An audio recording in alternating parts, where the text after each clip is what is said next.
Glycolysis is the first phase of cellular respiration. It breaks down sugar to produce ATP and other energy-related molecules. It is a 10-step reaction process in which the first and third reactions consume ATP while the rest work towards producing ATP. In the first reaction, an enzyme called hexokinase adds a phosphate group to the glucose, resulting in glucose 6-phosphate or G6P. The purpose of this reaction is to keep the glucose molecule in the cytosol of the cell so nothing leaks. The second reaction involves an enzyme called isomerase. Isomerase changes the shape of a molecule. In this second step, isomerase rearranges the covalent bonds in the molecule to turn glucose 6-phosphate into fructose 6-phosphate. In the third reaction, another kinase reaction removes a phosphate group from ATP and transfers it to fructose 6-phosphate. This results in a molecule called fructose 1,6-biphosphate. In the fourth reaction, the fructose 1,6-biphosphate is split into two 3-carbon molecules.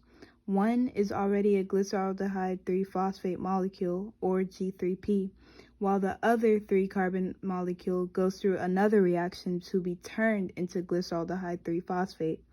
This reaction is the fifth step in the process. So step 4 and 5 left us with 2 glyceraldehyde 3-phosphate molecules.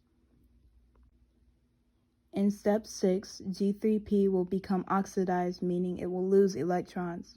This oxidation process will turn G3P into 1,3-biphosphoglycerate, or BPG. In a coupled reaction, NAD+ is reduced into NADH. This step produces 2 NADH molecules, one for each oxidized G3P molecule. In step 7, a phosphate group will be transferred from biphosphoglycerate to an ADP molecule, resulting in the formation of ATP. 3-phosphoglycerate is also formed within this step. It's also known as 3-PG. Step 8 involves the movement of a phosphate group. It's moved from the third carbon in the molecule, 3-phosphoglycerate, to the second carbon in the molecule through a mutase reaction.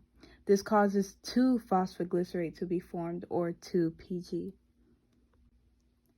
In step 9, water is removed from the molecule 2-phosphoglycerate, resulting in the formation of phosphoenolpyruvate. In the final step, the phosphate group is removed from the molecule phosphoenolpyruvate and donated to an ADP molecule. This results in ATP and pyruvate.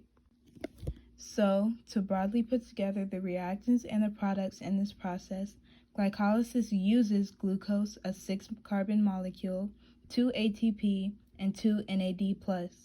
It yields 2 pyruvate, 4 ATP, and 2 NADH. However, while it produces 4 ATP, we only have a net gain of 2 ATP because of the use of ATP at the beginning of the process.